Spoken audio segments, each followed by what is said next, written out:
Kyensabye era kyeneyama mwenna abali wano banyuma abasinga mu wabira National Unity Platform ngenda kulwanira abavubuka abaasibwa mbamanyi ngenda kusaba president abaana abaasibwa aba NUP bonna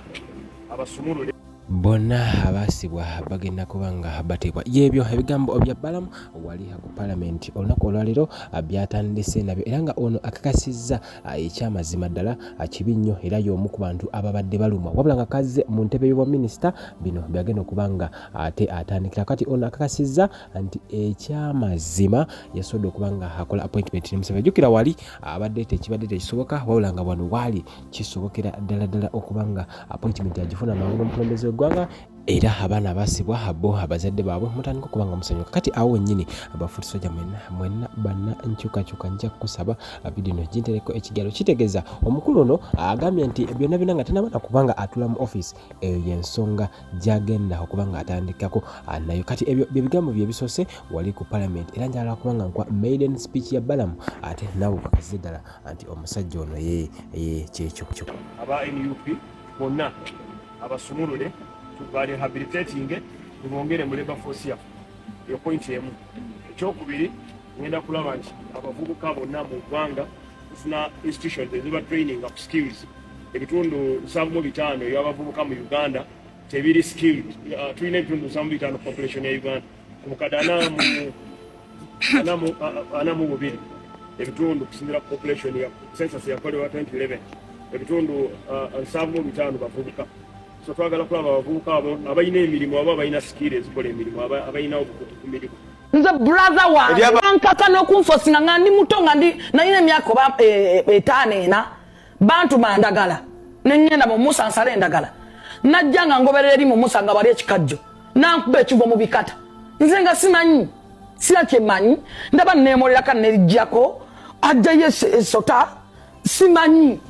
gali maziga na naku brother wa full figure yamweka katikako bwatyo naso kubanga yamutusako ogobulisa manyi kati ebyo bigibadde bigambo bye era masawo amaze nakaba kati nga sinaba kubanga mukuwa bamala okulekinga video eno nkiriza ankujukize mikono gyaffe aba Kabelega Associates era nga bano batwala abantu e Canada era nga guno omulundi mwezi gwina kuba gwa munana ojja kuyita mu Twitter International Conference on Maternal Newborn and Childhood kati ono bakugamba enakusomeza 32 August omwaka guno gwennyini agala okugenda Canada omukisa guno guze abakulu abo bakubireko ate omanye ebisinga ku WhatsApp kwa bakubira ate bawereze message akwe namba ya 31 ya MTN agwegambiraho njagala kumanya ku nsonga ze Canada ate abakulu bajja kuba bakuddamu there and then olabe ebisinga kati kansoka ne full figure no wobula ngenda kuwa ne small access ismono nabagamba nja kubanga mubaleetera olw'ensonga ye ayina ebintu byayogeranga oboli awo nga yalinga omulaguzi era nga osana obiulize olw'ensonga byabanga byamakulu ennyonyo oboli awo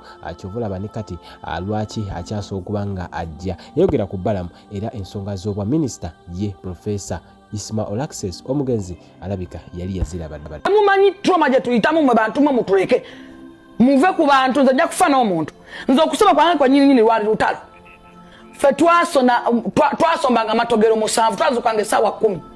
n'ogenda mu kazimba ndegere oba mu katagibwa amu yewali nga mazzi amalongoofu ng'otambula mayiro nnyo okukima amazzi naye ng'olina okusomba amatogero 7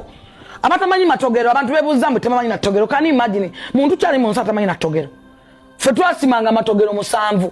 jjukira twali nfuuzi tolina gy'ogenda kuda tolina gy'ogenda kugamba nze kojjange wali abamwita Haji Badiro gwe nakula naye yayimukanga okwaza nga musigalawo nga babayira amazzi balina mekinga swange obuliri babutobya bwonna butoba oleme kuddamu owulira migere na mazzi ng'olina okugenda ku ssomero nze eva nga tolina okulima emmuli 7 batupimiranga mmuli oluusi ebitooke nga babibala ku makya tulina okulima bw'otalima tojja kulya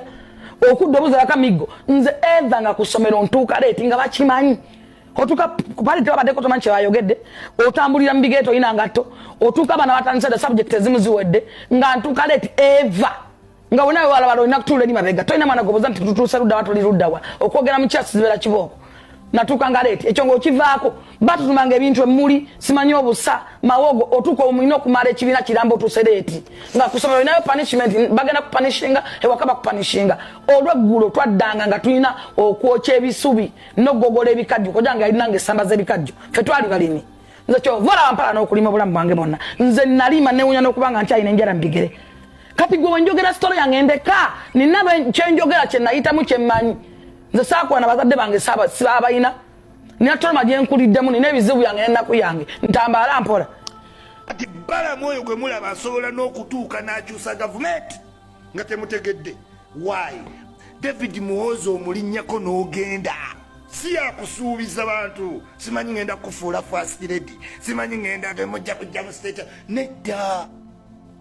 A'udhu billahi minash shaitani rajim. Bismillahir rahmanir rahim. Alhamdulillah rabbil alamin. Ze ajimiti omusomi w'ekitabo era omusomi w'edduwa. Nkosa kyoto kino ekyoto kino kiba kitagombolola. Lwaliro ku kyoto kuno kunyambira abantu bange. Buli muntu yenna alina ekizibu kye ojja ku kyoto kino n'osula akabani nenkusabira. Buli alina ekizibu naddala mu abali e Bulaaya nompereza amanya. Nenga sula mu kyoto kino nenkusembera edduwa nenkujjako ebizibu n'ebiba bikusumbuye. Walemererwa mirimu ki ddala mu abali e Bulaaya abali mu nsi muno mu Uganda abalemeddwa okufuna visa. Nantegeeza eri abaana Adamu enkozesa nkofu ku kyoto kuno bamala okusindika enkofu eyo negenda ebanja amabanja ge bakubanjiza gonna gwe yalema okufuna okuweebwa haji miti nkozesa amazzi ku nnyanja kuno kumulengera ku mazzi wano haji miti nga bwenyimidde olwaleero ngokumasira abaana Adamu bompereza ebiwandiiko byonna bye bompereza ng'oli e Bulaaya mbikwata nembizinga ne mwandika kapapula nembisula mu nnyanja nensaba Allah gwensinza asumulule ebyo byeba bikulemeredde awa visa agifuna alemedde ofuna omusajja omulungi amufuna sangeba ku namba 0752871515. Balamu yejjako byonna n'ategeera population mutuliving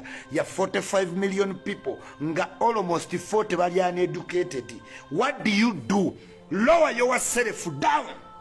Kyekiri Lubonge yakyakola bananyini NUP era bo balaba bafuna omuzindaalo gwabwe ogwa Bobi Wine bo ne bayimirira wali Lubongeya Babi Katana aba basatu yogera kino naye era nabo bakakkamu nnyo Lubongeya mukakkamu fakiti eno ngigendere gwe tunula genda olaba abantu bonna abalina position ez'amaanyi muli wano bannayuganda mumanyi omusajja gwe bayita Kiisi Mukakanizi waliwo principal gundi abadde owa finance wamuyita Kiisi Mukakanizi. Kiisi Mukakanizi atuula mu cabinet ne president ne ba cabinet minister ne batuula bali 87 ne babulira president n'abagamba let me consult Kiisi